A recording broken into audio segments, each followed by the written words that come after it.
Welcome to class tonight. I do hope that you all are having a great night.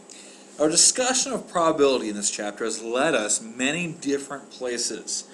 We've learned several new words and many new ideas. Tonight, we finally, only have two left. This is the last section in this chapter, which is kind of nice. It has been a pretty tough chapter right now.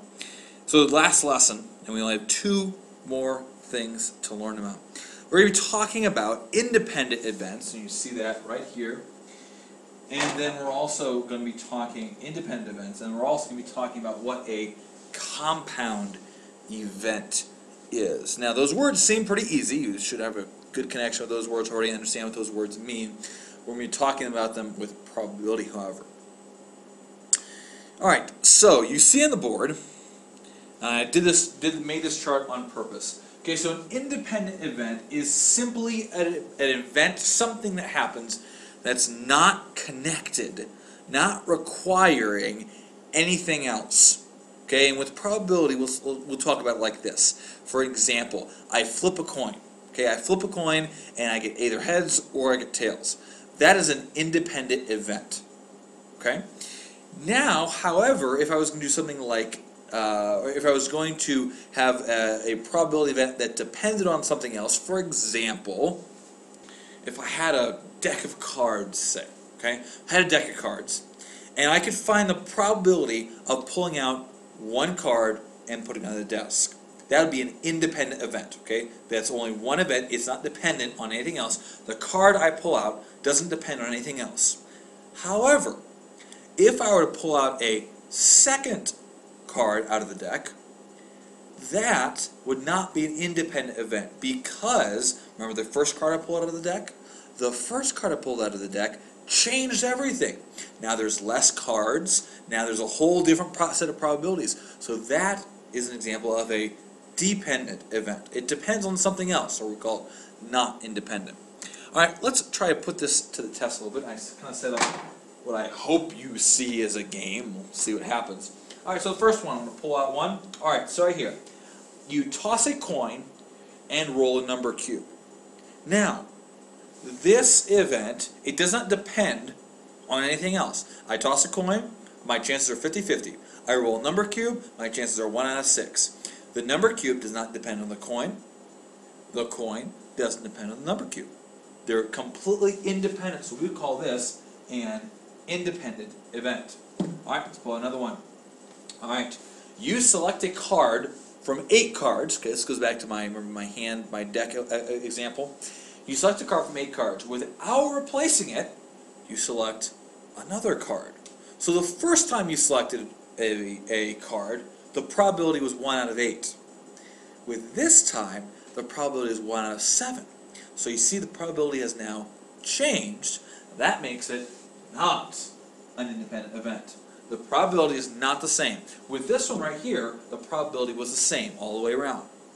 With this one, the probability changed. Alright, we have two more. You select a colored pen from a bowl of assorted colored pens, and then your brother selects one after you. So you see a bowl of pens on the table. You decide to take one. Your brother, when he takes one, his probability is now different. If there were 24 pens in the bowl, your probability would be 1 out of 24, or 27. Your brother's probability changes. It would be 1 out of 26. So this is not independent event. So that would go in there. Alright, last one. You toss a coin. The first head tosses heads, the second tosses tails.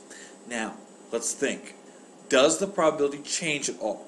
So I toss the coin twice. I'm not getting rid of head. I'm not adding a head. So, therefore, this would be a independent event. The probability did not change. The two events did not change the probability. Alright, so those are examples of independent and then not independent events. Remember, not independent depends on something else. Probability changes. With an independent event, the probability is always the same. Alright, remember those little charts at the very beginning? When we just talked about independent events, seem pretty easy. Event that does not change the probability. Now, with independent events, we can have two kinds of independent events. We can have a single event That's really what we just talked about back here. Okay, these are independent events, single events. However, this right here, compound event, is, well, basically what it sounds like. It's more than one independent event. So you can have several different events, several different things happening, and you can find the probability of those several things happening together. That's the kind of the cool thing about probability. So the compound event, it's more than one independent event. Simple as that. Now, to find the probability of in two independent events or a compound event, you simply need to multiply, the two probabilities together. So we go back to back to earlier part of the lesson where we learned about probabilities, how to find probabilities. All we have to do is multiply the probabilities together. Now you say, that doesn't make a lot of sense, Mr. Hurst. Well, let's practice then. Alright, so the first example. Suppose you have a bag containing 3 red cubes and 2 yellow cubes. You draw a cube from the bag and then put it back. Then you draw a second cube. Find the probability that both cubes are red. Now, first issue is we have to find the probability. That's the first issue. Now remember, back up here, I have a bag containing 3 red and 2 yellow. So 3 plus 2, so by total there would be 5 cubes in the bag. Now, 3 of them are red and 2 of them are yellow, so that my probability of pulling out a red cube is going to be 3 out of 5, because there's 3 red cubes and 5 total choices. So basically, I do it twice. Okay, so right here, you draw a cube from the bag, put it back, then you draw a second cube. So there's 2 independent events. So the probability of the first event of pulling out a red is going to be 3/5. The probability of the second event is going to be the same. So I'm simply going to multiply the 2 probabilities together. So I go back to reminding myself. I remind myself how to multiply fractions. So I go 3 times 3 is going to be 9. 5 times 5 is going to be 25. And look at that. The probability of pulling 2 red cubes out of the bag is going to be 9/25. 9/25. So that's the probability of finding both or pulling out 2 red cubes in 2 different tries. All right. Just for the sake of argument, let's do the opposite side. Now find the probability of 2 yellows. So right here, I have 2 yellows, so the probability is going to be 2/5, because remember there's 5 total cubes, and there's 2 yellow. Multiply it. Now I'm going to multiply by 2/5 once again. And so 2 times 2 is going to be 4. 5 times 5 is going to be 25. So you notice something, ladies and gentlemen. The probability of 2 reds is much higher than 2 yellows because there are fewer yellows in the bag. Alright, so that is first example. So that's the first example. All I did was 2 events and I multiplied their probability together. Really, it looks a little complicated, but it really is pretty easy. All you have to do is just multiply the 2 probabilities together. Alright, now this problem is a little more complex because there are actually 3 different events going on. You see right here my hint, think about 3 different events. So now I have 3 different events, but the nice thing is, I'm going to do the exact same thing. Instead of, I'm just going to multiply the 3 probabilities together. So let's figure it out. It says, 3 questions are asked. That seems important, I'll underline that. 3 questions are asked during a quiz show. Each question has choices A, B, C, and D. So that means there's 4 choices. Okay, so that seems like my bottom number. Samantha guesses each answer at random. What is the probability that she answers all 3 questions correctly? So I have 4 possible choices right here. Those are the 4 possible choices. So my bottom is going to be 4.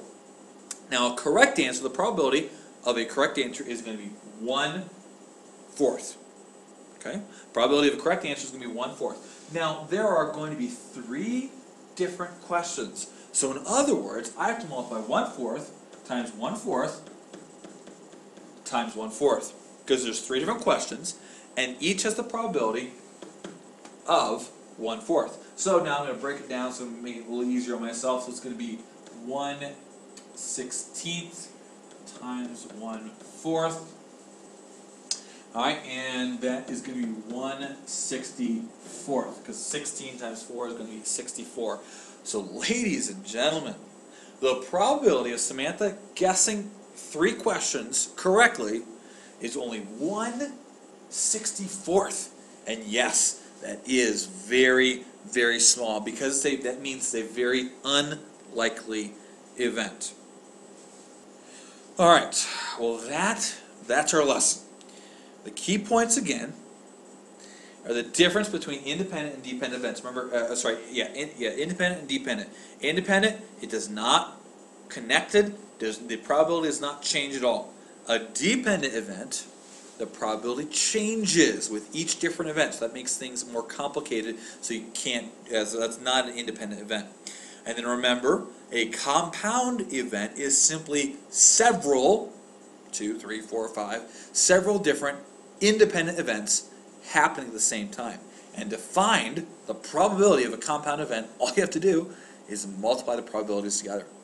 All right, so that's your lesson. Tonight's homework is page 582, 2 through 14 even. Once again, page 582, 2 through 14 even. Have a great night, and we'll see you all tomorrow.